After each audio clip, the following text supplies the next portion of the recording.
Assalamualaikum warahmatullahi wabarakatuh. Bayangkan, pagi itu kau duduk di kursi bus kota yang bergoyang pelan. Di pangkuanmu ada map coklat berisi berkas perceraian.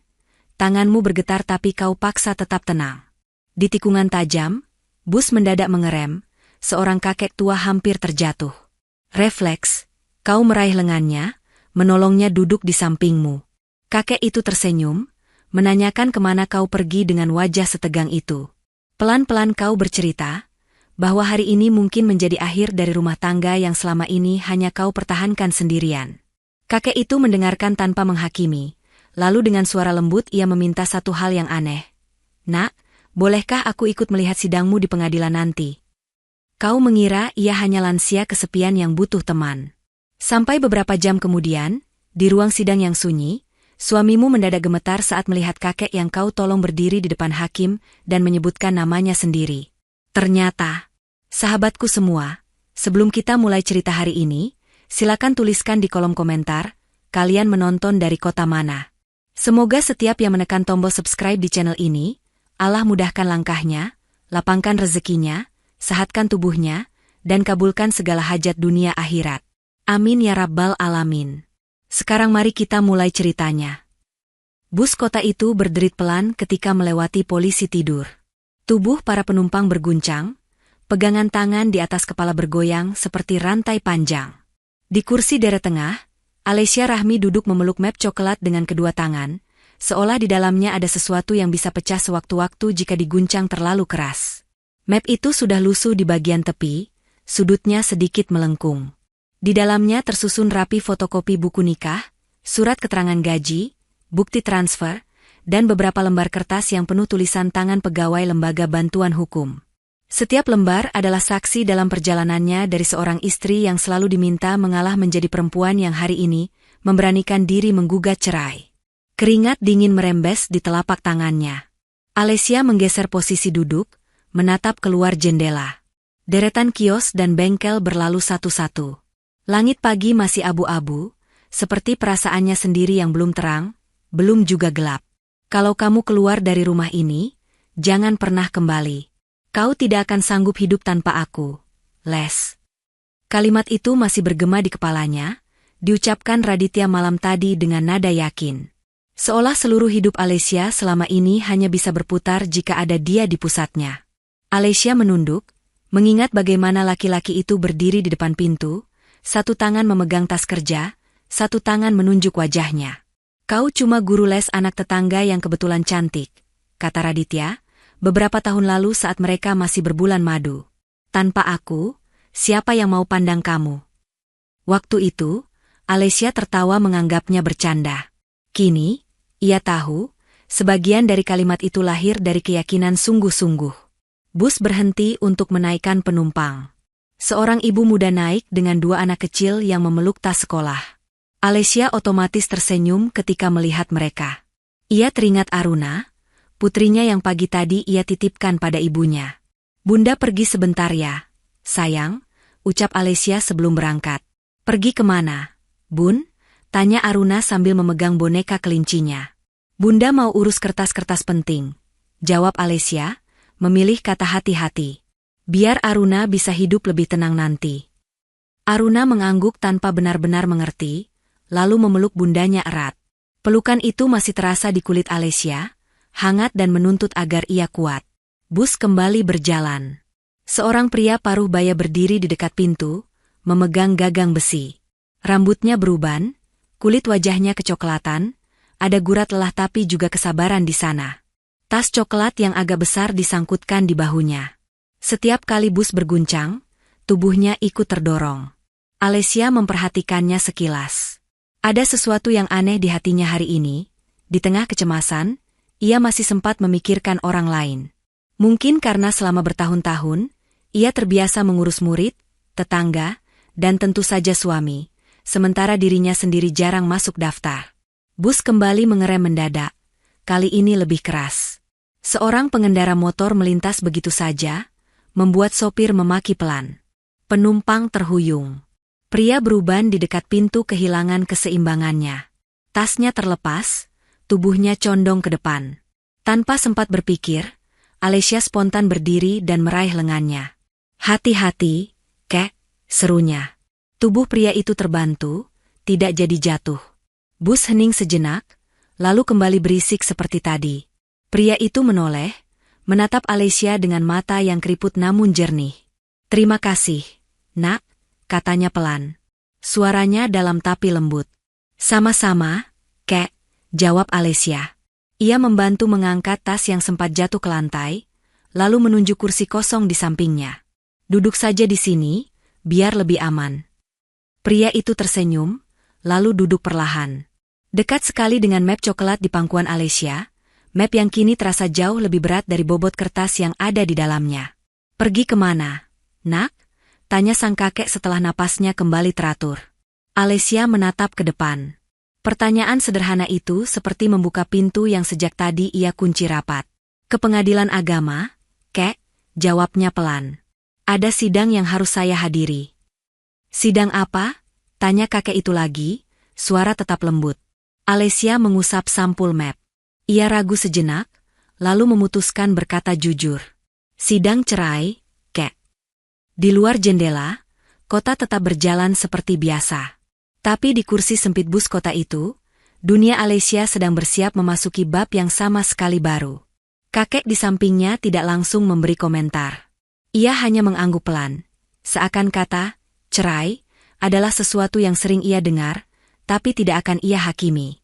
Tanda tanganmu sudah lama siap? Tanya kakek itu, membuat Alesia mengerutkan kening. Maksudnya, Kek? Cerai itu kan butuh tanda tangan, jawab sang kakek. Kadang tangan baru bergerak setelah hati bertahun-tahun menggenggam luka. Kalimat itu membuat Alesia terdiam. Tanda tangan. Ya, semuanya seakan berawal dari sana.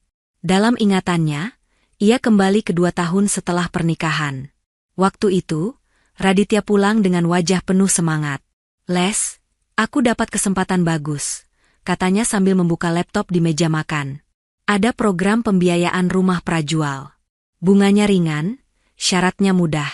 Tapi butuh nama tambahan untuk memperkuat data. Alesia yang sedang memasak menoleh. Nama tambahan? Namamu, jawab Raditya. Simpel saja. Kamu tinggal tanda tangan beberapa lembar. Nanti rumah itu atas nama kita bersama. Ada kilau harapan di mata Alesia waktu itu. Mereka memang masih menumpang di rumah orang tua Raditya. Punya rumah sendiri adalah mimpi yang sering mereka bicarakan sebelum menikah. Kalau begitu, ayo, kata Alesia bersemangat. Kapan kita ke kantornya? Besok, jawab Raditya.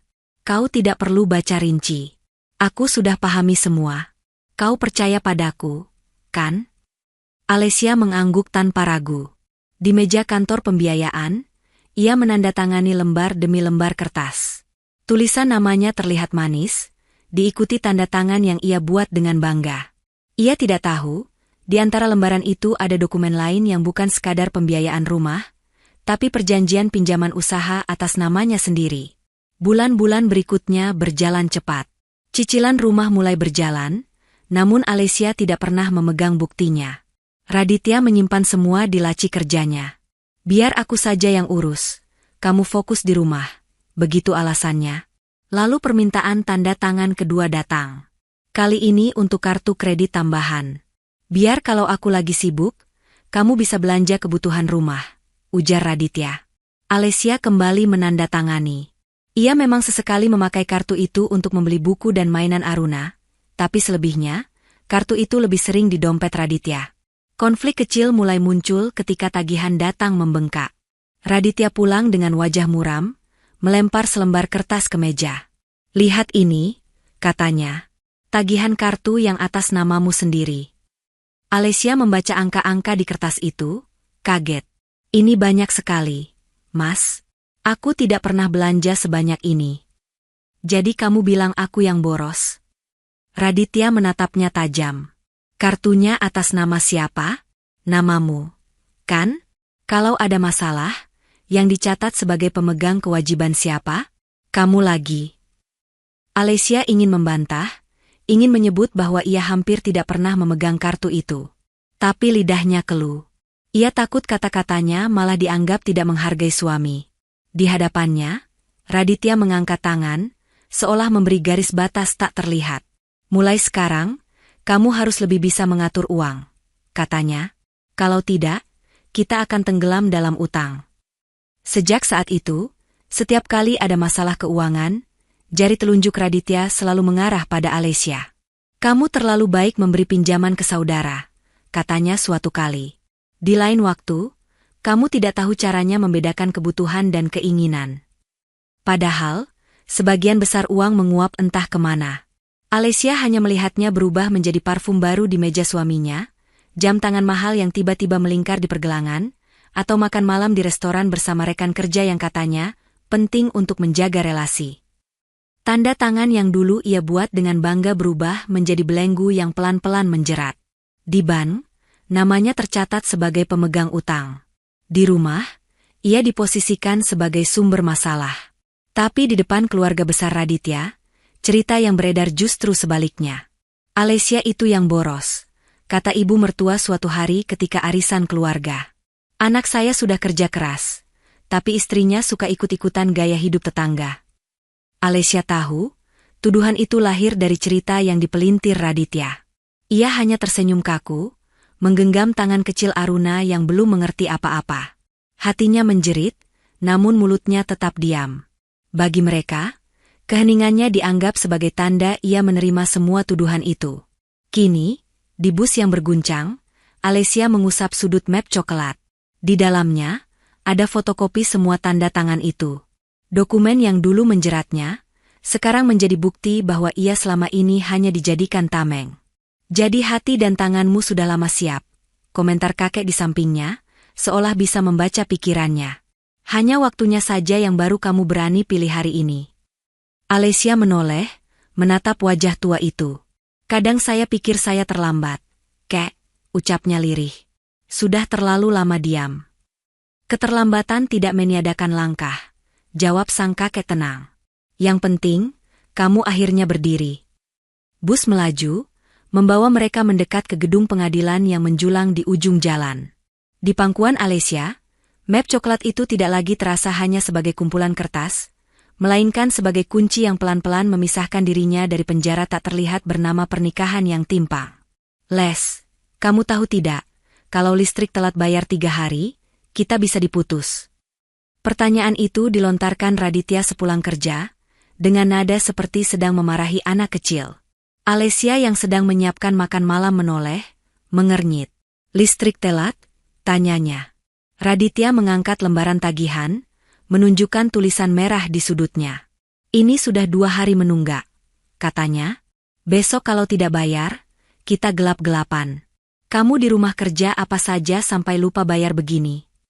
Alesya mengingat-ingat. Uang untuk listrik seharusnya sudah ia sisihkan. Ia membuka dompet kecil di lemari dapur, hanya menemukan lembaran uang yang jauh lebih sedikit dari yang ia ingat. Mas, bukannya uang listrik sudah saya simpan di sini? Tanyanya ragu. Saya ingat betul jumlahnya. Jadi maksudmu uang ini bisa hilang sendiri? Raditya menaikkan suara. Alesya menelan ludah. Mungkin saya lupa memakainya untuk belanja. Selalu begitu, potong Raditya. Semua masalah keuangan selalu kamu putar-putar. Lihat Aruna, baru 3 tahun, tapi kamu sudah tidak bisa atur kebutuhan kecil seperti listrik. Aruna yang sedang bermain balok kayu menoleh sebentar, lalu kembali asyik. Ia belum mengerti makna kata-kata itu, tapi nada keras ayahnya membuat bahunya menciut. Malam itu, setelah Aruna tidur, Alesya membuka kembali catatan kecil yang selalu ia simpan. Setiap uang yang Raditya berikan, ia tulis. Berapa yang keluar untuk susu, beras, gas, hingga ongkos ke dokter. Saat ia hitung ulang, angka-angka itu tidak pernah sejalan dengan kenyataan di lemari dapur. Pelan-pelan, Alesya mulai menyadari pola. Setiap awal bulan, Raditya memberi sejumlah uang, lalu beberapa hari kemudian, ia mengambil sebagian dengan alasan ada keperluan mendadak, atau nanti diganti, tapi jarang sekali kembali. Sekalinya kembali, jumlahnya lebih kecil. Namun setiap ada yang kurang, nama pertama yang disebut selalu namanya. Kalau aku punya istri yang lebih pandai mengatur uang, kata Raditya suatu kali di depan teman-temannya, sambil bercanda, mungkin sekarang aku sudah punya mobil kedua. Tawa mengiringi kalimat itu. Alessia tersenyum kaku, ikut tertawa padahal hatinya serasa dipukul. Di arisan warga, beberapa ibu mulai berbisik. Katanya Alessia suka jajan di luar. Bisik seseorang. Pantas saja suaminya sering mengeluh, gaji seberapapun habis untuk gaya hidup. Alessia ingin sekali bertanya dari mana cerita itu beredar.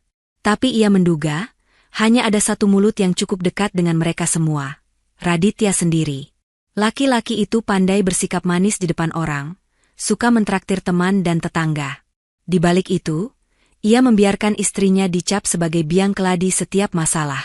Tekanan terasa makin berat ketika suatu malam ada dua orang datang ke rumah membawa map tebal. Mereka memperkenalkan diri sebagai petugas sebuah lembaga keuangan.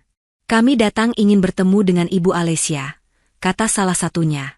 Alessia mengangkat alis. Saya sendiri, jawabnya. Ada apa ya? Ini terkait tunggakan cicilan program investasi, ujar mereka. Beberapa bulan terakhir belum ada pembayaran. Semua dokumen atas nama ibu. Alessia terkejut. Investasi? Ia menoleh ke Raditya yang baru saja keluar dari kamar, wajahnya berubah tegang. Ada apa ini? Tanya Raditya cepat. Petugas menunjukkan berkas. Di halaman pertama, tertera jelas nama Alessia Rahmi sebagai pemegang akun. Di bagian tanda tangan, ia melihat tulisan namanya, bentuk tanda tangannya. Hatinya berdegup. Ia mengingat, beberapa waktu lalu Raditya membawa pulang beberapa dokumen, memintanya menandatangani lanjutan kontrak rumah. Bukankah ini program rumah, Mas? Bisik Alessia. Raditya tersenyum kaku pada petugas. Ah, ini mungkin salah paham, katanya. Istri saya tidak terlalu paham soal dokumen. Semua diurus saya. Nanti saya ke kantor Bapak langsung ya. Petugas setuju setelah Raditya menjanjikan akan datang esok hari. Begitu pintu tertutup, wajah Raditya berubah. Kamu kenapa tidak baca dokumen sebelum tanda tangan? Serangnya. Kamu yang bilang ini lanjutan urusan rumah. Jawab Alessia pelan. Aku percaya. Kepercayaan tanpa otak namanya bodoh. Bentak Raditya. Kalau begini, namamu yang tercatat punya utang, bukan aku. Kalau mereka menagih, mereka akan kejar kamu dulu. Kalimat itu menghantam seperti palu. Alessia terdiam, menyadari bahwa setiap tanda tangan yang ia buat bukan sekadar formalitas, tapi jerat yang menutup ruang geraknya. Sejak peristiwa itu, Alessia mulai mengumpulkan kertas-kertas yang sebelumnya ia anggap remeh. Setiap lembar tagihan, ia salin dan simpan. Ia mulai memotret dokumen sebelum menandatangani, diam-diam mengirimkannya ke email pribadi.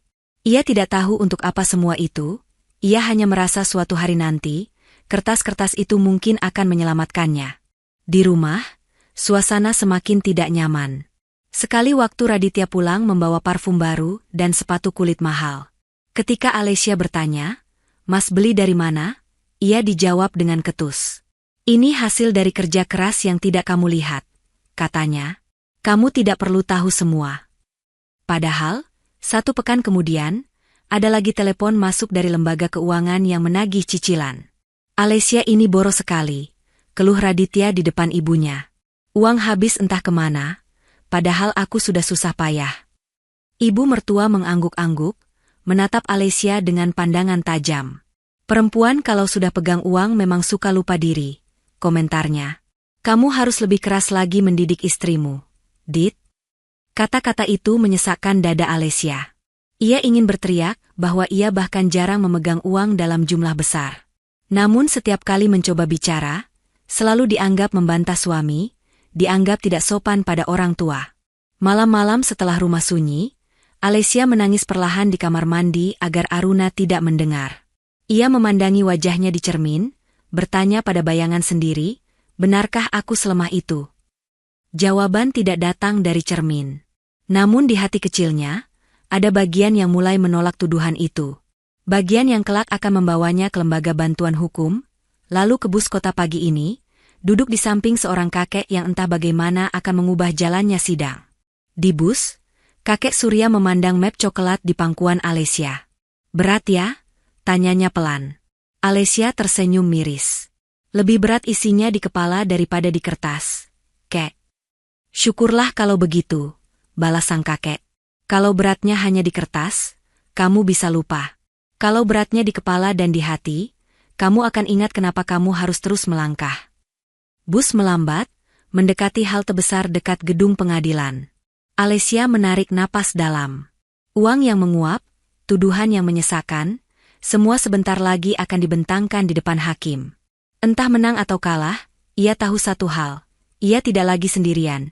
Setidaknya hari ini ada seorang kakek yang mau duduk di sampingnya dan berkata, "Kamu tidak lemah hanya karena pernah percaya." Gedung kantor tempat Raditya bekerja terletak di jantung kota. Kaca-kacanya mengkilap, lobi marmer selalu ramai orang berdasi. Dulu, setiap kali mengantar bekal atau sekadar menyusul suaminya, Alessia merasa kecil sekali di antara orang-orang dengan kartu tanda pengenal menggantung di leher itu. Suatu sore, Raditya pulang dengan wajah berbinar. Ia membawa brosur berwarna emas, menaruhnya di meja makan. "Lihat ini, Les," katanya antusias. "Program investasi baru. Keuntungannya jauh di atas deposito. Aku sudah diajak presentasi ke beberapa investor." Alessia menatap brosur itu. Di halaman depan tertulis nama perusahaan yang asing baginya. Ada gambar gedung tinggi, grafik naik tajam, dan kata-kata manis tentang kebebasan finansial. "Bagus ya," komentarnya, jujur terkesan dengan desainnya. Bukan cuma bagus. Raditya duduk di kursi, mendekat. "Ini bisa jadi jalan kita keluar dari masalah. Kalau ini sukses, semua utang bisa lunas, kita bahkan bisa beli rumah kedua, mobil baru, sekolah terbaik buat Aruna." "Amin." Alessia tersenyum kecil. "Tapi ini benar-benar aman, Mas?" Raditya tertawa pendek. "Kamu pikir aku bakal asal ikut? Aku bagian dari tim inti. Orang-orang yang pegang uang di program ini semuanya profesional.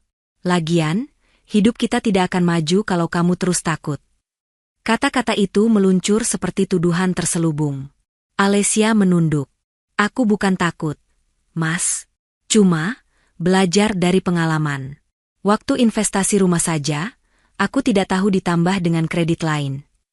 "Ah, kamu masih bahas itu." Raditya menghela napas. "Kalau bukan karena aku ambil langkah berani, kita masih ngontrak di gang sempit. Sekarang saja kamu masih mengeluh." Alessia terdiam. Ia tidak ingin memicu pertengkaran. "Maaf," katanya akhirnya. "Kalau Mas yakin ini baik, aku dukung. Tapi jangan pakai namaku lagi tanpa aku tahu ya." "Tenang." Raditya mengangguk cepat, seolah setuju tanpa benar-benar mendengar. "Kali ini semua di atas namaku. Kamu hanya perlu bantu kalau suatu saat aku minta mendampingi ke bank, biar kelihatan aku punya istri yang mendukung." Beberapa minggu pertama, cerita yang Alessia dengar selalu manis. "Investor percaya," kata Raditya. "Uang masuk deras. Dalam beberapa bulan, kita bisa panen." Perubahan terlihat jelas. Raditya mulai sering membeli pakaian baru, parfum dengan merek yang hanya Alessia lihat di iklan. Ia mengunggah foto di media sosial, duduk di kafe mewah bersama rekan kerja, captionnya penuh kalimat motivasi. Di rumah, ia makin jarang duduk lama bersama Aruna. Kalau anaknya datang membawa buku dan berkata, "Ayah, dengar Aruna baca," Raditya hanya menjawab, "Nanti ya, ayah sedang atur uang agar kamu tidak susah." Nanti itu sering berarti tidak pernah. Alessia memerhatikan semua perubahan itu dengan hati ragu.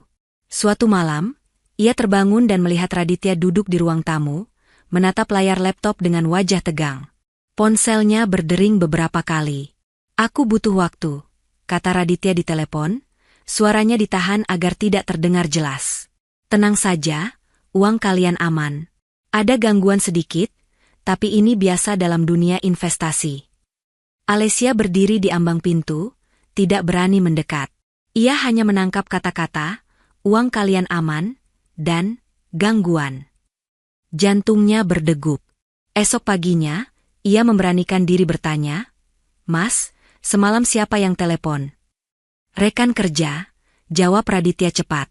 "Sering begitu kalau sedang ada proyek." "Proyek apa?" Alessia mencoba menjaga nada suaranya. "Les." Raditya menatapnya dengan pandangan yang membuatnya merasa bodoh. kamu bukan orang keuangan. Kalaupun aku jelaskan, kamu tidak akan mengerti. Percaya saja. Itu tugas istri kan? Percaya pada suami. Percaya.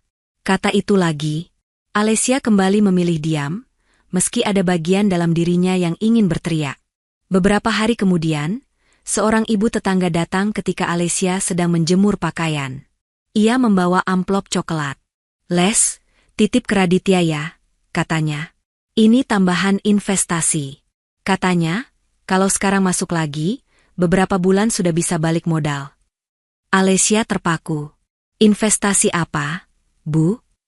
Loh, kamu tidak tahu? Ibu itu tertawa kecil. Suamimu itu hebat sekali. Mengajak kami ikut program. Banyak ibu di kompleks yang sudah daftar. Katanya aman, perusahaan besar.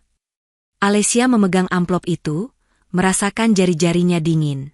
Ibu yakin? Tanyanya pelan. Kalau tidak yakin, mana mungkin tetangga-tetangga lain ikut? Jawabnya mantap. Lagi pula, Raditya kan suami kamu, pasti kamu tahu dia orangnya bagaimana. Ibu itu pergi dengan ringan, meninggalkan Alessia berdiri di halaman dengan amplop berat di tangan. Malamnya, ia melihat Raditya menghitung uang dari beberapa amplop lain. Kamu pakai nama perusahaan apa, Mas? Tanya Alessia, mencoba terdengar tenang. Kalau kamu mulai curiga, kita tidak akan kemana-mana, sahut Raditya. Aku tahu apa yang kulakukan. Ini kesempatan emas. Jangan jadi istri penghalang rezeki. Kalimat itu seperti palu penutup. Di kepalanya, Alessia semakin jelas melihat garis antara kepercayaan dan kebutaan, tapi belum mampu melangkahi garis itu. Ia hanya menatap dari jauh, menunggu sesuatu yang ia takutkan benar-benar terjadi. Tak lama setelah itu, telepon rumah menjadi lebih sering berdering. Nada suara di seberang mulai berubah, dari ramah menjadi gelisah, kemudian marah. Pak Raditya sulit dihubungi, Bu, kata seseorang. Tolong sampaikan, kami ingin kejelasan soal pencairan dana. Investasi ini kok belum ada laporan lengkapnya, Bu, kata suara lain. Kami percaya karena lihat namanya, katanya dekat dengan orang dalam perusahaan. Alessia mencatat nama-nama penelepon itu di kertas kecil. Setiap malam, ia menaruh kertas itu di bawah bantal, seolah bisa melindungi dirinya dan Aruna dari badai yang sedang mendekat. Namun badai tidak bisa ditahan hanya dengan kertas. Pada akhirnya, hari itu juga datang, ketika sekelompok orang berdiri di depan rumah, wajah mereka keras, membawa fotokopi brosur yang sama dengan yang dulu Alessia lihat di meja makan. Mana Raditya? Tanya salah satu dari mereka.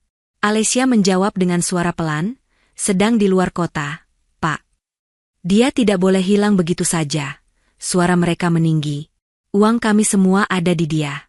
Kalau sampai ini penipuan, kami tidak akan diam. Di balik pintu, Aruna bersembunyi di balik rok ibunya, menatap orang-orang itu dengan mata bingung. Alessia mengelus kepala anaknya, menahan air mata. Malam itu, ia menunggu Raditya pulang dengan dada bergemuruh. Saat lelaki itu akhirnya datang, wajahnya kusut, kemejanya tidak rapi. Apa yang kamu lakukan, Mas? Suara Alessia pelan tapi tajam. Orang-orang menagih uang di depan rumah. Mereka bilang kamu yang mengurus investasi. Raditya melempar tas ke sofa, mengusap wajah. Bisnis selalu ada risiko, jawabnya. Bukan hanya aku yang menanggung. Mereka harus sabar. Uang belum hilang, hanya tersendat. Benar belum hilang? Alessia mendengar suaranya sendiri bergetar. Atau kamu sudah pakai sebagian untuk hidup mewah? Tamparan kata itu membuat Raditya menoleh tajam. Kamu meragukan aku? Serunya. Kamu tidak tahu apa-apa, Les. Jangan sok jadi hakim. Malam itu, pertengkaran mereka belum sampai pada kata cerai. Tapi di hati Alessia, sebuah garis tegas mulai digambar. Garis yang suatu hari nanti akan ia lewati, meski dengan kaki gemetar. Malam itu hujan turun deras. Atap seng di teras memantulkan suara air seperti ribuan batu kecil yang jatuh bersamaan. Alessia duduk di kursi makan, menatap jam dinding yang sudah lewat pukul 11. Aruna sudah tertidur sejak lama di kamar, memeluk boneka kelincinya. Ponsel Alessia berkedip beberapa kali. Pesan dari para ibu tetangga yang resah. Les, suamiku tanya lagi soal uang investasi. Katanya belum ada kabar dari Raditya. Kalau ada info terbaru, kabar ya. Kami percaya program ini karena lihat kamu juga. Alesia menarik napas panjang. Ia tak tahu bagaimana menjawab. Di satu sisi, ia tidak ingin menjatuhkan suaminya. Di sisi lain, ia merasa bersalah karena wajahnya ikut dipakai sebagai jaminan kepercayaan. Pukul 11:30, suara motor berhenti di depan rumah. Pintu terbuka keras. Raditya masuk, jaketnya basah, rambutnya lepek. "Kamu tidak tidur?" tanyanya datar. "Aku menunggu," jawab Alesia. "Ada banyak yang menelpon hari ini. Menanyakan uang mereka.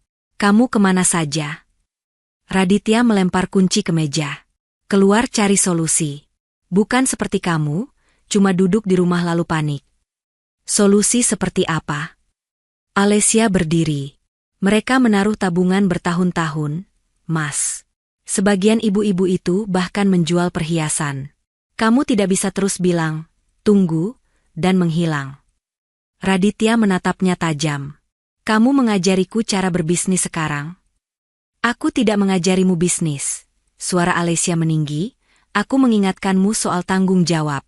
Kamu memakai namamu, reputasimu, dan wajahku di depan mereka." Justru itu, Raditya menunjuk wajahnya sendiri. "Aku yang bertaruh. Aku yang mengatur. Kamu tahu apa tentang tekanan ini? Kalau investasi ini balik, semua akan untung. Kalau sekarang ada masalah kecil, kamu dulu yang bilang dukung. Ingat?" "Aku mendukung selama itu tidak menyakiti orang," balas Alesia. "Sekarang, orang-orang itu tidur dengan cemas. Sementara kamu pulang dengan jaket baru dan parfum mahal." Tamparan itu membuat Raditya maju satu langkah.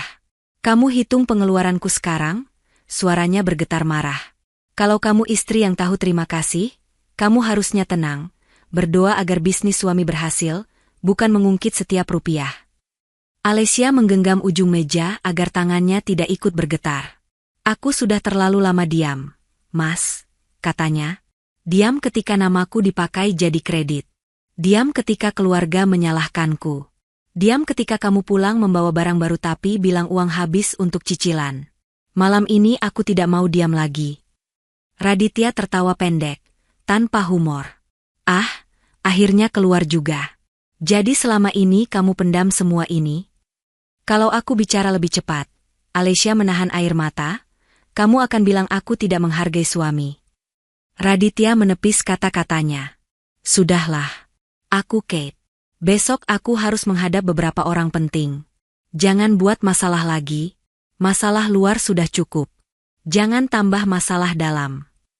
"Masalah luar." Alesia mengulang. "Bagimu, mereka cuma masalah? Bukan manusia yang sudah kamu ajak ikut kesempatan emas?" Raditya menatapnya dengan pandangan yang membuat Alesia merasa asing. "Kalau kamu tidak tahan hidup seperti ini, pintu rumah terbuka," katanya dingin.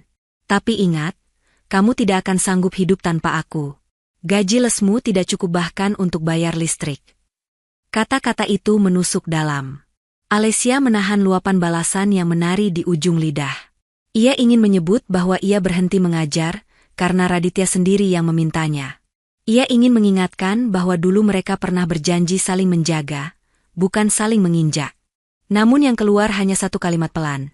"Kalau suatu hari aku pergi, itu bukan karena aku bisa hidup tanpa kamu, tapi karena aku tidak ingin mengajari Aruna bahwa perempuan boleh diinjak seperti ini." Raditya terdiam sepersekian detik, lalu mengibaskan tangan seolah mengusir lalat. "Hentikan drama," katanya, lalu masuk ke kamar, membanting pintu. Di meja, gelas teh yang Alesia siapkan sejak tadi sudah dingin. Ia duduk kembali, memeluk dirinya sendiri. Di luar, hujan masih turun deras, seolah langit sedang melepaskan sesuatu yang sudah lama ditahannya. Malam itu, untuk pertama kalinya, Alesia membayangkan hidup tanpa Raditya bukan sebagai ancaman, tapi sebagai kemungkinan. Esok paginya, setelah mengantarkan Aruna ke rumah ibunya, Alesia duduk di ruang tamu kosong. Rumah terasa berbeda tanpa suara kartun dari televisi dan celoteh anak kecil. Di meja, Catatan kecil berisi nama-nama orang yang menagih, juga jumlah uang yang mereka titipkan, tertata rapi. Alessia mengusap layar ponselnya. Di kolom pencarian, ia mengetik pelan, bantuan hukum gratis untuk istri. Daftar hasil muncul. Ada beberapa nomor hotline lembaga bantuan masyarakat dan organisasi yang membantu korban kekerasan dalam rumah tangga. Tangannya bergetar ketika menekan salah satu nomor. Nada sambung terdengar lama, lalu diangkat oleh suara perempuan. "Selamat siang, lembaga bantuan keluarga, ada yang bisa kami bantu?" Alessia menelan ludah. Siang, sapanya. "Saya Alessia. Saya tidak tahu apakah masalah saya layak dibantu." "Semua masalah yang membuatmu merasa tidak aman atau tidak adil layak dibicarakan," jawab suara di seberang dengan tenang. "Coba ceritakan pelan-pelan." Awalnya, kata-kata Alessia keluar terpatah-patah. Ia menceritakan soal utang yang menggunakan namanya, soal investasi yang makin tidak jelas, soal ucapan-ucapan Raditya yang merendahkan. Setiap kali ia berhenti, petugas di seberang memberi jeda, tidak memaksa, hanya mengucap, "Tidak apa-apa, ambil napas dulu." "Apakah suami pernah memukul?" tanya petugas itu suatu saat. "Tidak pernah memukul," jawab Alessia, "tapi kata-katanya sering membuat saya merasa bukan manusia." "Kekerasan tidak selalu berupa pukulan." Suara itu lembut. "Apa kamu merasa tertekan? Takut? Sulit menolak ketika nama dan tanda tanganmu dipakai?" Alessia mengangguk, meski tahu lawan bicaranya tidak bisa melihat. "Iya," suaranya pecah. "Saya selalu diminta percaya, tapi setiap kali ada masalah, saya yang disalahkan." Petugas di seberang menjelaskan beberapa hal. Hak Alessia sebagai istri, haknya atas informasi keuangan, dan kemungkinan menempuh jalur hukum jika ada unsur penipuan. Ia juga menyebut kata yang membuat Alessia tercekat, perceraian. "Perceraian itu pilihan terakhir," kata petugas, "tapi itu tetap pilihan yang sah kalau semua jalan lain tidak membuatmu selamat.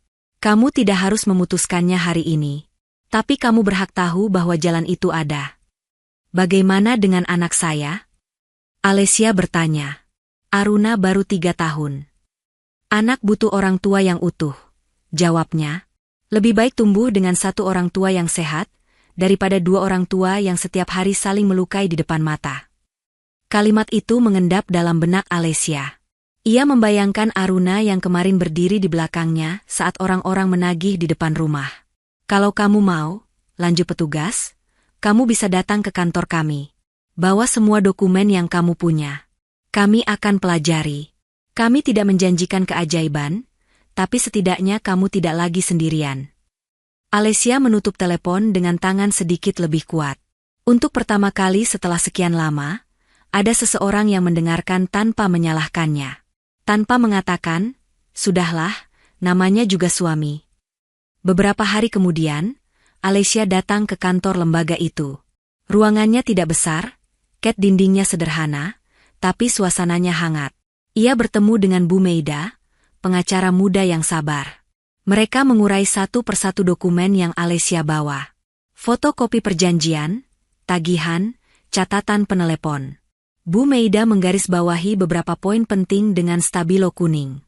"Secara hukum," jelasnya, "kamu bisa menggugat cerai dengan alasan kekerasan psikis dan penelantaran ekonomi. Soal penipuan investasi, itu ranah pidana. Tapi minimal, kamu bisa memisahkan dulu statusmu dari semua tindakan Raditya." "Apakah saya harus langsung menggugat cerai?" Alessia bertanya pelan. "Kamu yang menentukan," jawab Bu Meida. "Kami hanya menunjukkan opsi. Tapi melihat pola yang kamu ceritakan, aku khawatir kalau kamu bertahan hanya karena takut, bukan karena cinta."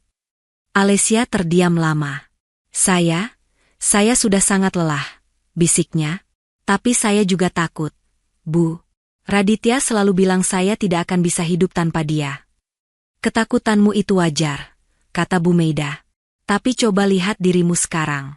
Kamu datang ke sini sendiri, membawa semua dokumen, menjelaskan dengan teratur. Menurutku, perempuan yang bisa melakukan semua itu bukan perempuan yang tidak bisa hidup tanpa siapapun." Kata-kata itu seperti tangan yang menariknya pelan dari pinggir jurang. Di tengah kelelahan, Ada sedikit ruang di hatinya yang kembali percaya pada dirinya sendiri. Minggu-minggu berikutnya, Alessia bolak-balik ke kantor lembaga bantuan. Mereka menyusun kronologi, menyiapkan gugatan, dan menenangkan setiap kali ia hampir mundur karena tekanan keluarga suami. Keluarga itu menyuruh saya sabar, cerita Alessia suatu hari. Mereka bilang, suami bekerja keras, wajar kalau kadang emosinya tinggi. Mereka bilang, kalau kamu cerai, kamu akan memalukan keluarga kami. Apa ada yang bertanya bagaimana perasaanmu? Tanya Bu Meida. Alessia menggeleng. Kalau begitu, kata Bu Meida, saatnya kamu menjadi orang pertama yang menanyakan hal itu pada dirimu sendiri. Akhirnya, setelah melewati banyak malam penuh tangis dan doa, Alessia menandatangani surat gugatan. Tanda tangan yang dulu sering dipakainya untuk perjanjian yang tidak ia pahami, kali ini dipakai untuk satu hal. Menyatakan bahwa ia berhak hidup tanpa terus-menerus dijadikan kambing hitam. Hari ketika Alessia resmi mengajukan gugatan cerai, udara terasa lebih berat. Ia menggenggam map berisi berkas dengan tangan dingin, sementara Bu Meida berjalan di sampingnya di koridor pengadilan agama. Kamu bisa mundur kapan saja sebelum hakim mengetuk palu, kata Bu Meida pelan. Aku tidak memaksamu. Ingat, ini hidupmu. Alessia mengangguk. Saya tahu, jawabnya. Tapi kalau saya mundur sekarang, saya takut tidak akan pernah punya keberanian lagi. Di ruang pendaftaran, petugas memeriksa dokumen satu persatu. Nama Raditya Samudra tertulis jelas sebagai pihak tergugat. Petugas memasukkan data ke komputer, mencetak surat panggilan yang nanti akan dikirim. Tanda tangan di sini, Bu, katanya. Alessia mengambil pulpen. Ujung pena menyentuh kertas, namun tangannya bergetar. Di pikirannya, suara Raditya bergema, kamu tidak akan sanggup hidup tanpa aku. Ia menarik napas dalam, mengingat kembali suara lain yang ia dengar dari Bu Meida, perempuan yang berani mengambil langkah sulit demi menjaga martabatnya, bukan perempuan lemah. Dengan satu gerakan pasti, Alessia menandatangani. Tepat di bawah namanya sendiri. Saat keluar dari ruangan, lututnya hampir lemas. Bu Meida memegang lengannya, menuntun pelan. Kamu sudah melangkah, kata pengacara itu. Dan lihat, langit tidak runtuh. Alessia tersenyum hambar. Tapi badai di rumah mungkin baru mulai, jawabnya. Prediksinya terbukti begitu ia pulang. Di ruang tamu, Raditya duduk bersama orang tuanya. Di meja ada amplop coklat yang tadi siang baru ia terima dari petugas pengadilan. Apa ini? Tanya Raditya tanpa basa-basi begitu Alessia datang. Kamu menggugat cerai aku? Alessia menatap amplop itu. Iya, jawabnya lirih namun jelas. Saya tidak mau menjalani pernikahan yang begini terus. Ibu mertua langsung berdiri, suaranya meninggi. Kamu tidak tahu diri, Les, katanya. Anak saya sudah menafkahi kamu, menanggung semua beban, kamu malah lapor ke pengadilan. Bu, Alessia merapatkan jilbabnya, berusaha tenang. Beban itu tidak hanya di pundak Raditya. Banyak utang di atas nama saya. Banyak orang menagih ke rumah karena percaya pada cerita Raditya. Saya yang tiap hari menenangkan mereka. Saya yang mendengar anak kita ketakutan setiap ada orang gedor pagar. Kalau begitu, kamu yang harus menguatkan suami, bukan malah menghancurkan rumah sendiri, balas ibu mertua. Raditya berdiri, mendekat. Kamu kira setelah bercerai hidupmu akan lebih mudah? Ujarnya sinis. Siapa yang mau menafkahi kamu dan anakmu? Lembaga bantuan itu? Pengacara itu? Mereka hanya tahu teori, tidak tahu kenyataan. Pada akhirnya, kamu akan kembali padaku. Kenyataan yang saya tahu, Alessia menatap suaminya, adalah saya tidak lagi sanggup hidup dengan orang yang memakai nama saya untuk menyakiti banyak orang. Kalau saya bertahan, itu berarti saya menyetujui semua perbuatanmu. Mertua hendak memotong, tapi ayah Raditya yang sejak tadi diam akhirnya bicara. Cukup, katanya. Kalau Alessia sudah menggugat, kita hadapi di pengadilan. Jangan ribut di sini. Ibu mertua protes, namun ayah Raditya menatapnya tegas. Kita juga harus bercermin, lanjutnya. Selama ini kita hanya mendengar cerita dari anak sendiri. Mungkin di pengadilan nanti, kita akan dengar sisi lain. Kalimat itu tidak membuat suasana lebih ringan, tapi cukup untuk menghentikan serangan kata-kata ke arah Alesia. Malam itu ia mengemas beberapa baju dan pakaian Aruna, pindah sementara ke rumah ibunya. Sebelum pergi, Raditya mendekatinya di teras. "Silakan main ke pengadilan," katanya dingin.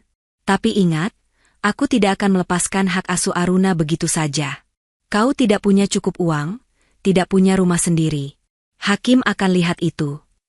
Alesia memeluk tas pakaian, menatap suaminya tanpa gentar.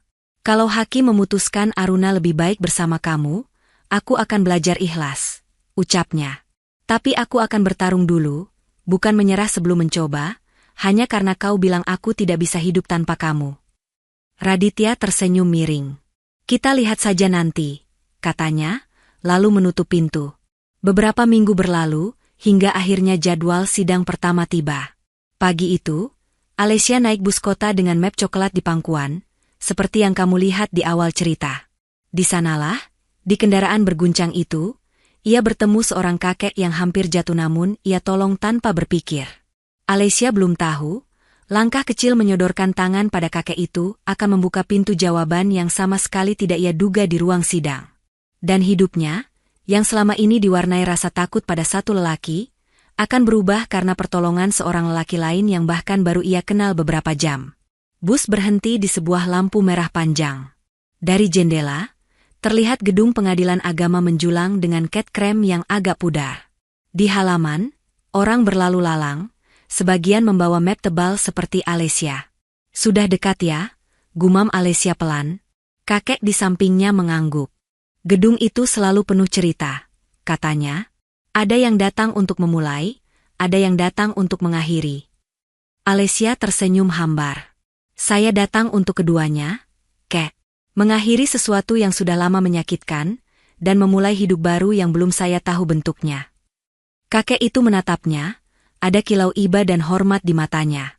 "Namamu siapa, Nak?" tanyanya. "Alesia Rahmi," jawabnya. "Kek sendiri?" "Surya," katanya. "Surya Dirgantara." Nama itu meluncur begitu saja, tanpa gelar, tanpa tambahan yang membuatnya terdengar lebih hebat. Hanya Surya, dengan senyum hangat dan tas lusuh di pangkuan. "Kalau boleh tahu," lanjut Alesia ragu, "kakek mau kemana?" "Awalnya, kakek mau ke pengadilan negeri," jawab Surya. "Ada urusan lama yang belum selesai. Tapi kaki ini mendadak berat. Jadi tadi kakek naik bus dulu saja, memikirkan lagi apakah urusan itu masih pantas dikejar." "Urusan apa?" Alesia menatap penasaran. Surya menghela napas. "Tentang uang dan kepercayaan," katanya pendek. "Kakek dulu terlalu percaya pada seorang anak muda yang pandai bicara. Uang yang seharusnya jadi bekal pensiun hilang begitu saja." Alesia terenyak. Jadi kakek juga pernah ditipu. Siapa di dunia ini yang belum pernah ditipu? Surya tersenyum pahit. Kadang oleh orang lain, kadang oleh harapan sendiri. Mereka tertawa kecil bersama, tawa yang tidak benar-benar lucu, tapi cukup untuk mengendurkan sedikit ketegangan di dada. "Kalau begitu, kita senasib, Kek," kata Alesia. "Bedanya, saya ditipu suami sendiri." Surya mengangguk pelan. "Itu lebih berat," ucapnya, "karena orang yang seharusnya melindungi justru yang pertama menusuk. Tapi kau masih di sini, duduk dengan map di tangan. Artinya kau belum kalah." Bus kembali berjalan, mendekat ke halte besar di depan pengadilan. Sopir mengumumkan sesuatu, namun suara klakson dan hiruk-pikuk jalan membuatnya tenggelam. "Panggilan dari atas sana kadang datang lewat hal kecil," kata Surya tiba-tiba. "Seperti bus yang tiba lebih lambat dari biasanya, atau orang di samping kita yang kebetulan menolong ketika hampir jatuh." Alesia menoleh, menatap wajah keriput itu. "Mungkin hari ini kakek yang jadi panggilan itu untuk saya," katanya. "Dan mungkin," sahut Surya, "kamu juga panggilan untuk kakek." Bus berhenti. Penumpang mulai bergerak ke pintu. Alesia berdiri, memeluk map coklatnya. Surya bangkit pelan, menghindari dorongan orang yang tergesa-gesa. "Terima kasih sudah menolong kakek tadi," ucapnya. "Kalau bukan karena tanganmu, lutut ini sudah pasti mencium lantai." "Sama-sama, Kek. Itu hal kecil," jawab Alesia. Hal kecil seringkali menyelamatkan hal besar. Surya tersenyum. Kalau kamu tidak keberatan, bolehkah kakek ikut melihat sidangmu? Pertanyaan itu membuat Alesia terdiam. Ikut? Bagaimana, Kek? Kakek duduk di kursi pengunjung saja. Jelasnya, kakek ingin melihat bagaimana seorang perempuan berani berdiri mempertahankan dirinya di hadapan orang yang selama ini meremehkannya. Anggap saja kakek mendukung dari jauh. Alesia bingung sejenak. Di satu sisi, ia tidak mengenal Surya. Di sisi lain, ia merasa kehadiran orang tua itu mungkin memberikan kekuatan yang ia butuhkan. Kalau kakek tidak keberatan menunggu lama, saya senang sekali, katanya akhirnya. Tapi nanti sidangnya melelahkan. Loh? Tidak apa, Surya tertawa kecil. Kakek sudah melewati lebih banyak hal melelahkan dari sekadar duduk mendengarkan. Mereka turun dari bus bersama.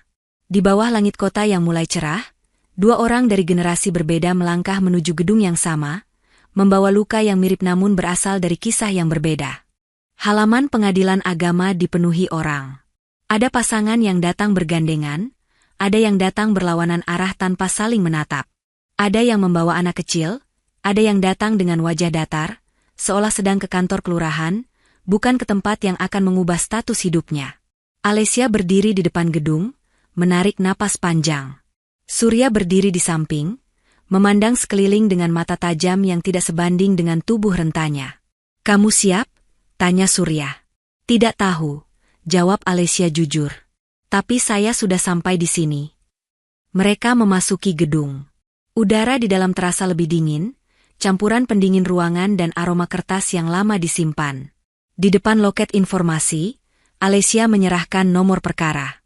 Petugas memeriksa komputer, lalu menunjuk sebuah papan kecil. "Sidang di ruang 3, Bu. Mulai sekitar 30 menit lagi," katanya. Alesia mengangguk.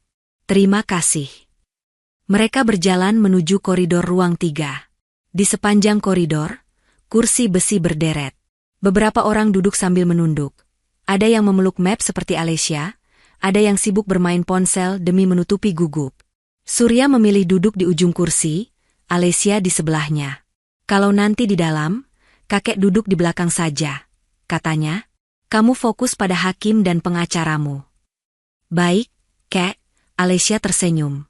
"Kehadiran kakek saja sudah cukup membuat saya merasa tidak sendirian." Surya menatap map di pangkuan Alesia. "Boleh kakek lihat sedikit?" tanyanya pelan. "Kalau kamu tidak keberatan." Alesia ragu sejenak, lalu mengangguk. "Silakan, Kek. Di sini hanya ada fotokopi dokumen." Surya membuka map itu dengan hati-hati.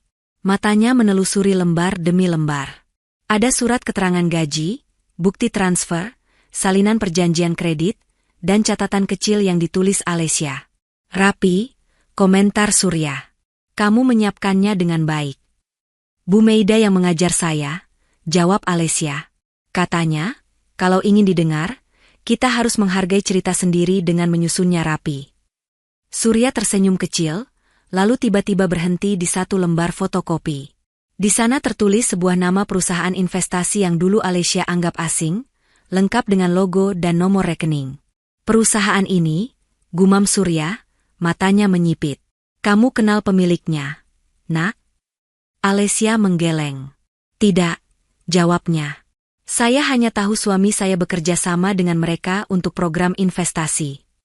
Surya menatap lebih lama, bibirnya menegang. "Anak muda yang dulu menipu kakek menggunakan nama perusahaan ini," katanya perlahan. Alesia terkejut. "Serius, Kek?" Surya mengangguk.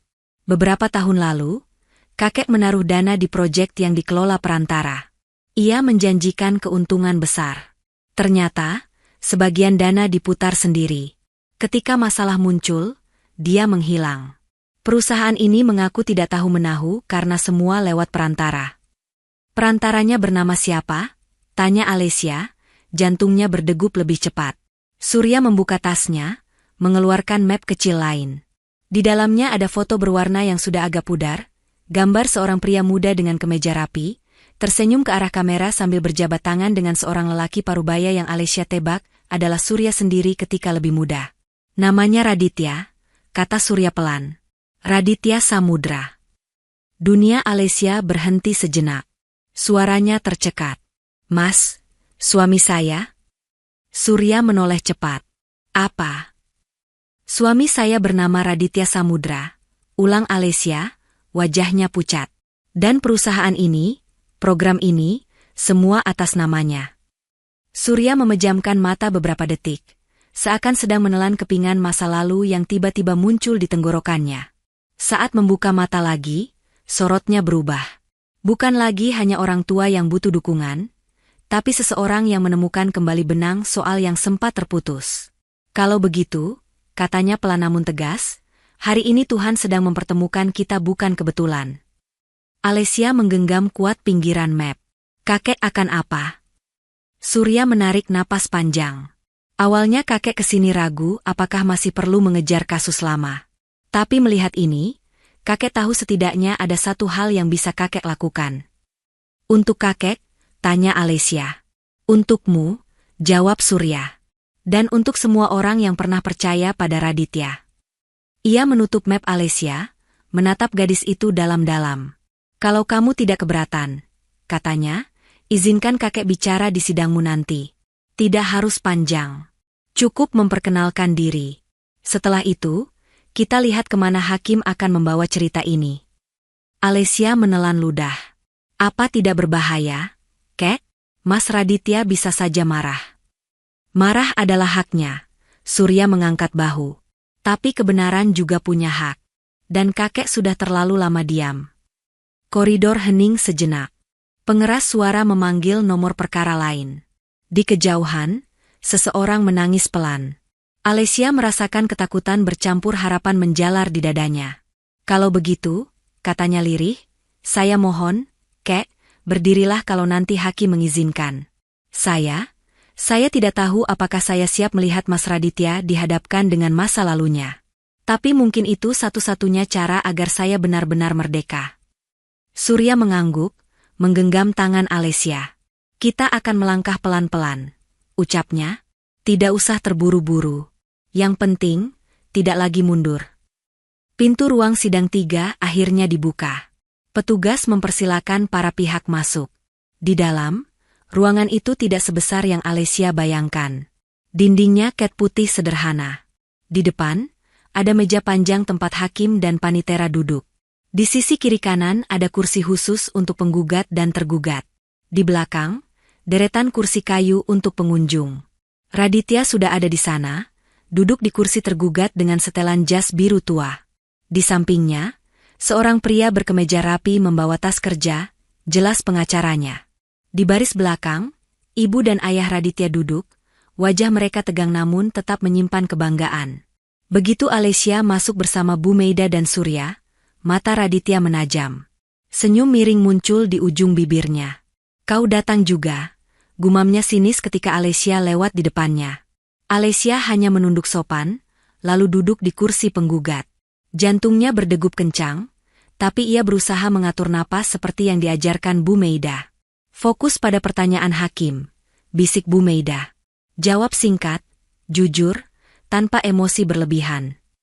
Surya duduk di deretan kursi belakang. Dari sana, ia bisa melihat seluruh ruangan. Matanya sempat berhenti pada wajah Raditya. Raut itu mungkin sedikit menua dibanding foto di mapnya, tapi garis rahang dan lengkung senyumnya tidak berubah. Dalam hati, Surya berbisik, akhirnya kita bertemu lagi, Nak. Hakim memasuki ruangan. Semua diminta berdiri sebentar, lalu duduk kembali. Sidang dimulai dengan pemeriksaan identitas. Penggugat disebut Alesia Rahmi. Tergugat disebut Raditya Samudra. Hakim membaca berkas singkat, lalu bertanya pada Alesia, apakah benar saudari menggugat cerai karena merasa mengalami kekerasan psikis dan penelantaran ekonomi? Alesia mengangguk. Benar, Yang Mulia. Raditya menyeringai tipis. Ketika gilirannya bicara, ia memilih kata-kata seolah sedang membela diri di hadapan juri yang ia kenal lama. Yang Mulia, rumah tangga kami sebenarnya baik-baik saja, katanya. Hanya saja, istri saya mudah terpengaruh omongan orang. Soal keuangan, saya selalu berusaha. Kalau ada utang di atas namanya, itu semata untuk keperluan keluarga. Dia yang boros, suka memberi pinjaman ke saudara, sehingga pengeluaran membengkak. Ibu Raditya mengangguk kuat-kuat dari bangku belakang, seakan mengamini setiap kata. Hakim menatap Alessia. Bagaimana tanggapan saudari? Alessia menarik napas.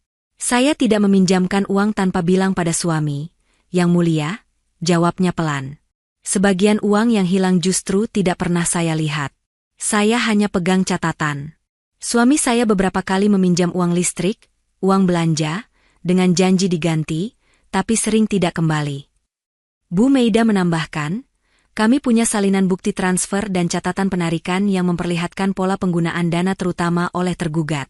Juga bukti bahwa penggugat dijadikan pihak penanggung beberapa kredit tanpa penjelasan lengkap. Hakim mengangguk, menerima berkas dari Bu Meida.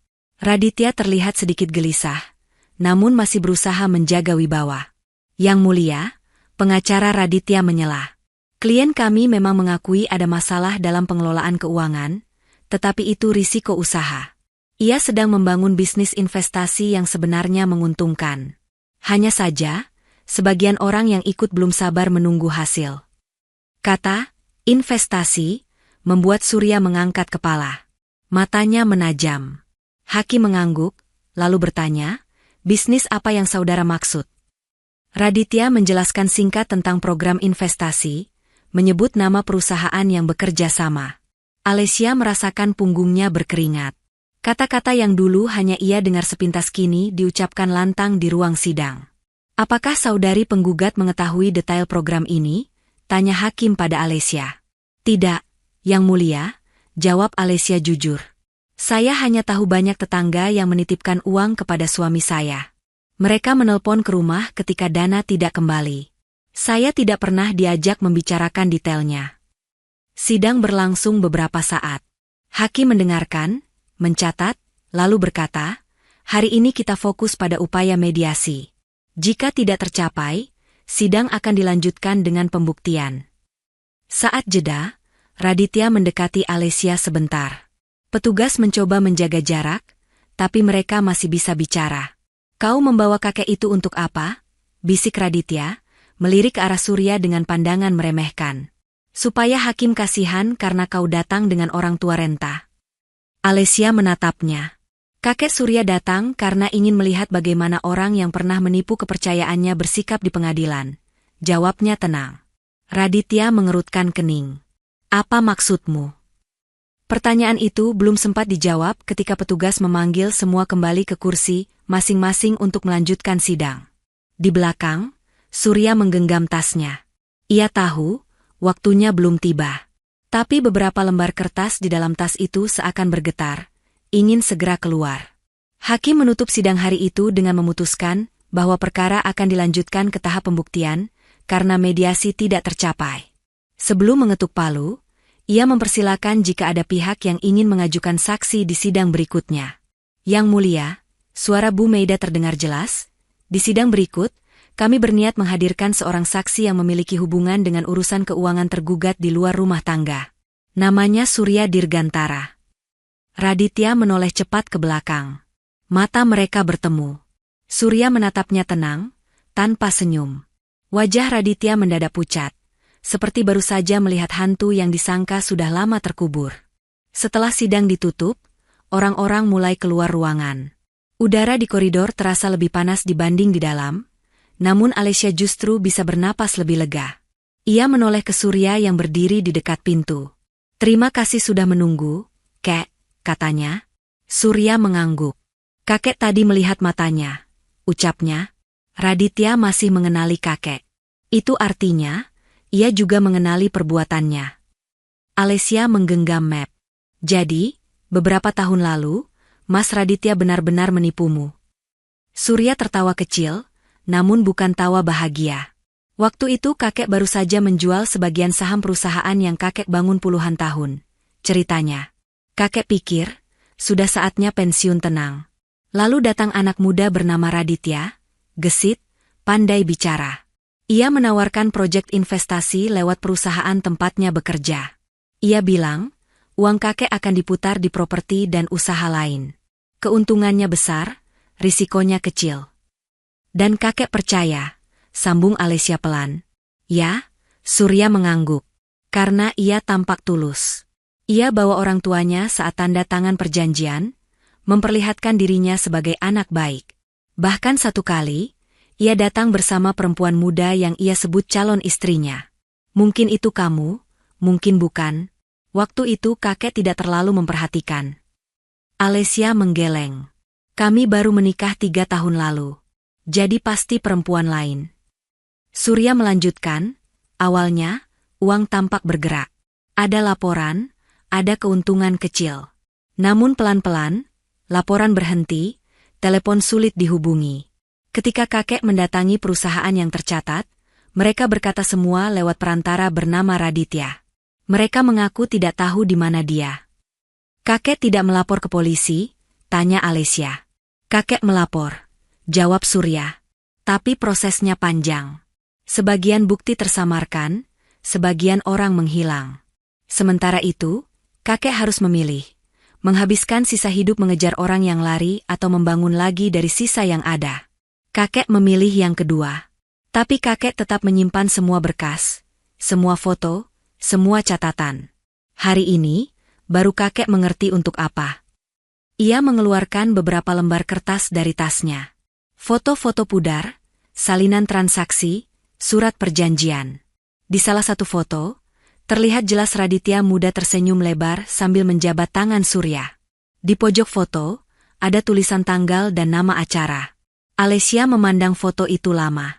Masih wajah yang sama, katanya lirih. Hanya garis di mata yang bertambah. Topeng yang sama, koreksi Surya lembut. Hanya catnya yang sedikit luntur.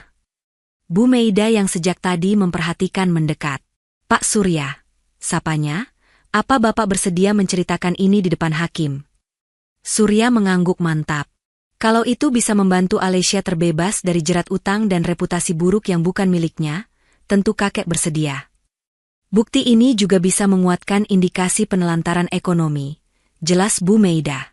Karena jelas, tergugat menggunakan kepercayaan banyak orang untuk kepentingan sendiri, termasuk menempatkan istrinya sebagai tameng. Hakim agama mungkin tidak bisa memutus perkara pidananya, tapi setidaknya bisa menilai karakter. Alessia menatap Surya dengan mata berkaca-kaca. Kenapa kakek mau sejauh ini membantu saya? Tanyanya. Padahal saya baru menolong kakek. Di bus. Surya tersenyum. Kamu menolong kakek tanpa tahu siapa kakek, katanya. Itu yang membuat kakek percaya kamu tidak sama dengan dia. Lagi pula, setiap orang yang pernah terluka karena ditipu punya kesempatan untuk menyembuhkan luka orang lain. Mungkin ini cara Tuhan menyembuhkan luka kakek. Alessia mengusap air mata yang hampir jatuh. Terima kasih, ucapnya pelan. Saya tidak tahu bagaimana membalas. Cukup dengan tidak mengulangi kesalahan yang sama, jawab Surya. Dan dengan membesarkan Aruna agar tidak takut berkata tidak ketika ada yang mencoba memperalatnya. Mereka bertiga berjalan keluar gedung. Langit sudah jauh lebih cerah dibanding pagi tadi. Di halaman, Raditya terlihat berbicara keras pada pengacaranya. Sesekali ia melirik ke arah Alessia dan Surya, lalu buru-buru memalingkan wajah. Bu Meida menatap ke arah mereka. Ia akan mencoba berbagai cara agar Bapak tidak bisa bersaksi, katanya pada Surya. Mungkin dengan menawar, mungkin dengan mengancam. Mohon Bapak berhati-hati. Surya tersenyum tipis. Ancaman paling besar dalam hidup kakek sudah lewat. Nak, ucapnya. Yaitu ketika kakek hampir percaya bahwa tidak ada lagi orang jujur di dunia ini. Hari ini, melihat Alessia, kakek tahu itu tidak benar. Alessia menggenggam map coklatnya lebih erat. Di dalamnya, kini bukan hanya ada cerita tentang luka, tapi juga tentang pertemuan yang tak terduga. Pertemuan antara seorang istri yang dilecehkan dan seorang kakek yang pernah kehilangan miliaran rupiah, dipertemukan oleh bus kota yang berguncang dan kursi sempit yang harus mereka bagi. Sidang berikutnya sudah menunggu di depan. Di sana, kebenaran yang lama terkubur akan diangkat perlahan ke permukaan. Dan untuk pertama kalinya dalam hidupnya, Alessia tidak merasa masuk ruang sidang sebagai terdakwa tak terlihat, melainkan sebagai seseorang yang haknya layak dibela. Hari sidang berikutnya datang dengan udara yang aneh. Langit tidak terlalu cerah, tidak juga gelap. Alessia berdiri di depan cermin kecil di rumah ibunya, merapikan jilbab yang kali ini ia pilih berwarna abu lembut. Di meja, Aruna menggambar dengan krayon, sesekali melirik ibunya. "Bunda mau berangkat lagi ke rumah besar itu?" tanya Aruna. Alessia mengangguk, memeluk anaknya sebentar. "Iya, sayang. Bunda harus menyelesaikan sesuatu dulu. Biar nanti hidup kita lebih tenang." Aruna ikut, mata Aruna berbinar. "Belum boleh sekarang," jawab Alessia lembut. "Aruna tunggu di sini sama nenek. Doakan Bunda, ya." Anak kecil itu mengangguk serius, seolah memahami betapa pentingnya doa itu. Di pengadilan, suasana ruang sidang 3 terasa lebih padat. Selain keluarga Raditya, ada beberapa orang lain yang diam-diam datang. Beberapa dari mereka adalah wajah yang pernah mengetuk pintu rumah Alessia sambil membawa brosur emas. Mereka duduk di kursi belakang, memegang map masing-masing. Raditya duduk di kursi tergugat, masih dengan jas rapi, namun kali ini dasinya tampak sedikit longgar. Pengacaranya membolak-balik berkas dengan alis mengerut. Ibu Raditya tampak resah, ayahnya lebih banyak diam. Hakim memasuki ruangan. Semua berdiri, lalu duduk kembali. Setelah membuka sidang, Hakim berkata, "Hari ini kita memasuki tahap pembuktian. Pihak penggugat menyebut akan menghadirkan saksi. Silakan dipanggil." Bu Meida berdiri. "Yang mulia, kami menghadirkan Bapak Surya Dirgantara sebagai saksi penggugat." Nama itu menggema di ruangan. Beberapa orang di belakang saling berbisik pelan. Raditya menegakkan tubuhnya, matanya langsung mencari sosok yang dipanggil. Pintu samping terbuka, dan Surya melangkah masuk dengan tenang, membawa tas kecil yang sama seperti di bus. Ia berhenti sebentar di tengah ruangan, menatap kursi hakim, lalu menoleh sekilas ke arah Raditya. Sekilas, wajah Raditya berubah tegang, seperti melihat bayangan dirinya di masa lalu yang enggan ia hadapi. "Silakan duduk di kursi saksi," ujar hakim. Surya mengucap salam pelan, lalu duduk. Ia diminta menyebut nama lengkap dan sedikit latar belakang. Di ruangan, suasana mendadak berbeda. Orang-orang yang tadinya setengah bosan kini menajamkan telinga. "Nama saya Surya Dirgantara," ucapnya dengan suara jelas. "Dulu saya pemilik sebuah perusahaan investasi dan beberapa usaha lain.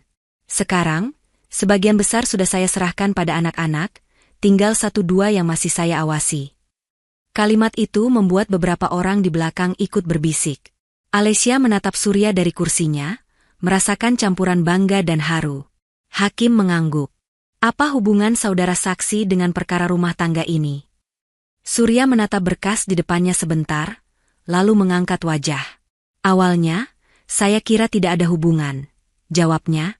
"Namun setelah bertemu Ibu Alessia di bus, dan melihat nama tergugat di dokumen-dokumen, saya tahu bahwa orang yang menggugat dan orang yang digugat ini pernah atau sedang berada di jalur yang sama dengan saya, yaitu jalur kepercayaan yang disalahgunakan." Ruangan hening. Bahkan suara kertas yang tadi sering terdengar kini seakan berhenti. Kalimat Surya belum menyentuh inti, tapi sudah memukul beberapa dada yang sedang menyimak. Hakim meminta Surya menjelaskan lebih rinci. Surya membuka tasnya, mengeluarkan map tua dengan tepi yang sudah menguning. Ia menghela napas sebentar, seolah sedang membuka kembali pintu yang sudah lama ia tutup. "Beberapa tahun lalu, mulainya, saya bertemu seorang anak muda bernama Raditya. Ia memperkenalkan diri sebagai bagian dari tim pemasaran sebuah perusahaan investasi. Ia datang dengan sopan, membawa proposal rapi, bicara dengan semangat tentang peluang usaha." Ia melirik Raditya. Lelaki itu menunduk, rahangnya mengeras. "Waktu itu," lanjut Surya, "saya baru menjual sebagian saham perusahaan. Saya ingin menempatkan uang itu di tempat yang aman, tapi juga bermanfaat. Raditya meyakinkan saya bahwa program yang ia tawarkan adalah kerjasama dengan perusahaan besar. Ia bawa surat, ia bawa brosur. Semua terlihat meyakinkan." Surya mengangkat selembar fotokopi perjanjian. "Ini salinan perjanjian yang saya tanda tangani," katanya. "Nama saya dan nama Raditya tertulis di sini. Di belakang perjanjian, ada beberapa catatan kecil yang sengaja saya simpan sebagai pengingat, salah satunya tentang janji waktu pengembalian dana." Hakim menerima berkas itu dari panitera, menelusuri sebentar, lalu meletakkannya di tumpukan yang akan diperiksa lebih lanjut. Awalnya, ada dana masuk dan keluar dengan wajar. Surya melanjutkan. Namun pelan-pelan, laporan berhenti. Ketika saya bertanya, jawabannya selalu, sebentar lagi, bersabar. Sampai suatu hari, nomor telepon Raditya tidak aktif. Saya mendatangi kantor perusahaan, dan mereka berkata semua dilakukan lewat perantara, yaitu Raditya. Mereka menolak bertanggung jawab penuh. "Apa Bapak melaporkan hal ini?" tanya hakim. "Saya melapor," jawab Surya. "Proses berjalan lama. Sebagian bukti sudah tidak lengkap. Saya akhirnya memilih fokus menyelamatkan sisa yang ada. Namun saya tetap menyimpan semua berkas. Saya tidak mau lupa wajah orang yang sudah membawa lari kepercayaan saya." Raditya menggigit bibir. Pengacaranya berbisik sesuatu, namun ia hanya menggeleng pelan. Beberapa waktu lalu, Surya menoleh sebentar ke arah Alessia. "Saya hampir jatuh di bus, lalu ditolong seorang perempuan yang hendak ke pengadilan agama. Dia bercerita singkat tentang suaminya yang memakai namanya untuk berbagai utang dan investasi. Ia menyebut satu nama yang sangat saya kenal, Raditya Samudra." Surya mengangkat foto pudar itu. "Ini foto lama," katanya, "saat perjanjian awal. Di sini, Raditya berdiri di sebelah saya, tersenyum lebar. Foto itu berpindah dari tangan saksi ke Panitera, lalu singgah di depan hakim. Hakim menatap foto itu, lalu menoleh ke arah Raditya yang duduk di kursi tergugat. Kecocokan wajahnya terlalu jelas untuk disangkal. "Apakah saudara tergugat mengenali foto ini?" tanya hakim. Raditya menghela napas, suaranya terdengar kecil. Saya pernah ikut dalam proyek investasi itu, Yang Mulia," ujarnya. "Tapi saya hanya bawahan. Saya bukan pemegang keputusan." "Namun nama saudara tertulis di perjanjian," kata Surya tenang. "Dan saya bertemu saudara lebih dari sekali. Saudara membawa orang-orang lain untuk ikut. Setelah dana terkumpul, saudara menghilang dari radar. Perusahaan memang punya tanggung jawab, tapi saudara menjadi wajah yang kami percaya." Hakim menatap Raditya lebih lama. "Ini sidang perceraian," katanya. "Bukan sidang pidana. Namun karakter dan perilaku di luar rumah juga relevan untuk menilai apakah saudari penggugat berada dalam posisi yang tertekan." Bu Meida menambahkan, "Yang Mulia, kami tidak meminta pengadilan agama mengadili tindak pidana. Kami hanya menunjukkan bahwa tergugat memiliki pola menggunakan kepercayaan orang demi kepentingan diri sendiri, termasuk dalam rumah tangganya. Ibu Alessia dijadikan pemilik formal sebagian utang, namun tidak pernah diajak mengetahui detail." Surya menatap hakim, lalu berkata pelan, "Saya sudah cukup tua untuk tahu bahwa setiap orang bisa salah. Saya datang bukan untuk menyalakan api dendam. Saya hanya tidak ingin melihat seorang perempuan muda menjadi tameng bagi lelaki yang belum berani bertanggung jawab atas masa lalunya." Kalimat itu membuat beberapa ibu di belakang menunduk, menahan haru. Mereka melihat sedikit dari diri mereka sendiri di wajah Alessia, dan sedikit dari laki-laki yang mereka takutkan di wajah Raditya. Hakim mengetuk meja pelan, menandai berkas. "Baik," katanya. "Keterangan saksi akan dicatat. Saudara saksi boleh duduk kembali." Surya turun dari kursi saksi dengan langkah pelan namun mantap. Pandangannya sempat bertemu sejenak dengan Raditya. Tidak ada kebencian di sana, hanya semacam kelelahan yang panjang. Setelah Surya kembali ke kursi, hakim memberi kesempatan pada Raditya untuk menanggapi. Lelaki itu duduk kaku, tangannya menggenggam ujung kursi. "Yang Mulia," suaranya serak, "sebagian dari apa yang diceritakan Pak Surya benar. Waktu itu saya memang terlibat. Tapi saya tidak sendirian. Ada atasan, ada rekan kerja. Saya hanya menjalankan tugas. Ketika masalah muncul, saya sendiri bingung harus lari kemana. Namun saudara memilih menghilang," potong hakim pelan, "dan sekarang, istri saudara berada dalam posisi menjadi penanggung banyak beban. Bagaimana saudara menjelaskan ini?" Raditya mengusap wajah. Untuk pertama kalinya, sorot percaya diri yang biasa ia tunjukkan di depan orang banyak benar-benar hilang. "Saya takut," jawabnya lirih. "Takut kalau masa lalu terkuak. Takut kehilangan pekerjaan. Takut istri saya pergi. Jadi saya minta dia percaya tanpa bertanya. Saya pakai namanya karena saya pikir itu hanya formalitas. Saya salah.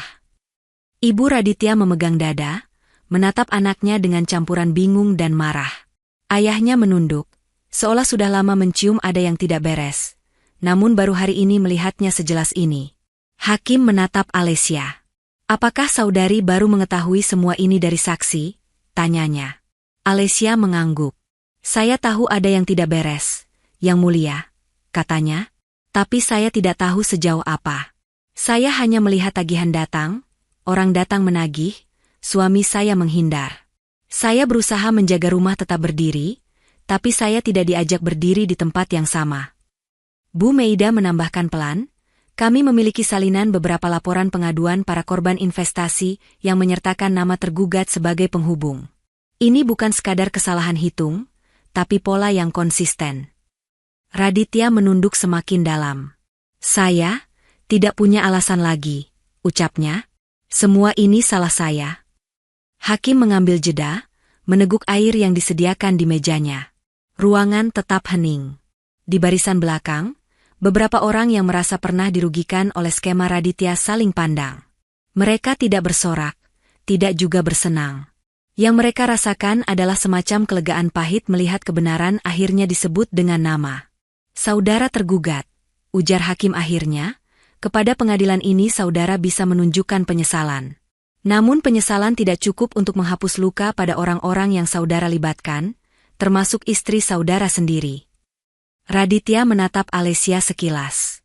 Di mata perempuan itu, ia tidak menemukan kemenangan, hanya kelelahan. Itulah yang paling menyakitkan baginya. Kalau begitu, lanjut hakim, apakah saudara masih ingin mempertahankan rumah tangga ini? Pertanyaan itu melayang di ruangan. Semua menunggu. Raditya menghela napas panjang. Saya ingin sekali, jawabnya pelan, tapi saya tahu saya tidak pantas memaksa. Selama ini saya memakai cinta istri saya sebagai perisai. Saya tidak mau lagi menambah luka. Jika ia ingin pergi, saya tidak akan menahannya dengan ancaman seperti dulu. Kalimat itu membuat Alessia menutup mata sebentar. Di dalam dadanya, ada rasa perih sekaligus lega. Topeng Raditya memang runtuh, tapi di bawahnya, masih ada sisa manusia yang ia kenal dulu. Hakim mengalihkan pandang ke Alessia. Bagaimana dengan saudari penggugat? Tanyanya. Apakah setelah mendengar semua, saudari masih ingin melanjutkan gugatan cerai? Alessia menatap kedua tangannya, lalu mengangkat wajah. Saya ingin melanjutkan, jawabnya tenang. Saya sudah terlalu lama menunda demi alasan yang salah. Saya tidak ingin anak saya belajar bahwa memaafkan berarti membiarkan orang yang sama memukul harga diri kita berkali-kali. Ia berhenti sebentar, lalu menambahkan, saya tidak benci Raditya. Saya hanya tidak mau lagi hidup dalam rumah yang dibangun di atas kebohongan. Kalimat itu menutup babak pembuktian hari itu. Di luar, langit mulai menggelap lagi, tapi di hati Alessia, ada sedikit cahaya yang menembus, tipis namun nyata. Beberapa pekan setelah sidang pembuktian, hari putusan tiba. Kali ini, Alessia datang dengan langkah lebih mantap. Ia sudah berdamai dengan kemungkinan apapun yang akan diputuskan hakim. Di rumah ibunya, Aruna memeluknya sebelum berangkat, berbisik, Bunda pulang bawa kabar baik, ya. Di ruang sidang, suasana lebih sunyi. Tidak banyak pengunjung lain. Surya kembali hadir, duduk di kursi belakang, kedua tangannya bertumpu pada tongkat kecil yang ia bawa hari itu. Hakim membacakan amar putusan dengan bahasa resmi yang panjang. Namun inti yang ditangkap Alessia jelas. Gugatan cerainya dikabulkan, hak asuh sementara Aruna berada di tangannya, dengan kewajiban Raditya tetap memberi nafkah sesuai kemampuan dan pengawasannya akan dilanjutkan. Terkait urusan investasi dan dugaan penipuan, hakim menyatakan hal itu berada di ranah pengadilan lain, namun merekomendasikan agar para pihak yang merasa dirugikan melanjutkan upaya hukum. Nama Raditya disebut dalam catatan itu secara jelas. Saat hakim mengetuk meja, menyatakan sidang ditutup, Alessia menghela napas yang terasa seperti napas pertama setelah lama ditahan di bawah air. Kakinya sedikit goyah, namun hati kecilnya berkata, kamu berhasil sampai sini. Di luar ruang sidang, Raditya menghampirinya. Wajahnya tampak lebih tua dari beberapa bulan lalu. Matanya sembab, namun tidak ada lagi sinar marah di sana. Les, panggilnya lirih. Alesia menoleh. Bu Meida dan Surya berdiri sedikit di belakang, memberi ruang. Terima kasih sudah mau menjalani proses ini dengan jujur, kata Raditya. Kamu bisa saja menghancurkan namaku di mana-mana, tapi kamu tidak lakukan itu. Saya tidak mau menjadi seperti yang saya benci, jawab Alesia pelan. Saya hanya mau keluar dengan kepala tegak. Aku akan berusaha menata ulang hidup. Raditya menunduk. Entah nanti di pengadilan lain aku dihukum atau tidak, aku akan tetap mencoba mengembalikan apa yang bisa kukembalikan pada orang-orang yang percaya dulu. Aku tidak berharap kita kembali. Aku hanya berharap, suatu hari Aruna bisa berkata bahwa ayahnya memang salah, tapi berusaha memperbaiki. Alesia mengangguk. Itu urusanmu dengan Tuhan dan hatimu sendiri, ujarnya. Aku tidak akan menghalangi kalau kamu benar-benar ingin berubah. Tapi aku juga tidak akan menunggu seperti dulu.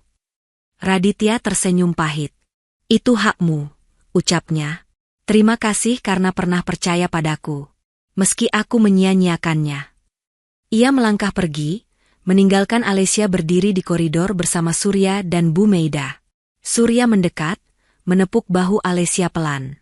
Kamu sudah jauh lebih kuat dibanding saat pertama kakek bertemu di bus, katanya. Alesia menatapnya dengan mata berkaca-kaca. Saya tidak tahu apa jadinya saya tanpa kakek, ucapnya. Tanpa kakek pun, kamu tetap akan menemukan jalan, jawab Surya. Hanya saja, Tuhan memilih mempercepatnya lewat pertemuan kita. Beberapa hari kemudian, Surya mengundang Alesia ke kantor yayasan kecil yang ia dirikan. Di sana, ia menjelaskan bahwa ia ingin membantu korban-korban penipuan dan keluarga yang terdampak. Kalau kamu mau, kata Surya, kamu bisa bekerja di sini. Mengurus program, menemui orang-orang yang terluka, dan menceritakan bahwa ada hidup baru setelah badai. Gajinya tidak besar, ia menambahkan sambil tersenyum, tapi hatimu mungkin akan merasa lebih lega. Alesia menatap ruangan sederhana itu, melihat beberapa orang duduk berdiskusi, melihat papan tulis penuh rencana kegiatan. Ia membayangkan dirinya duduk di sana, bukan lagi sebagai istri yang disalahkan, tapi sebagai perempuan yang membantu orang lain menemukan jalannya. Saya mau, jawab Alesia yakin. Keputusan itu menjadi langkah pertama dari hidup barunya.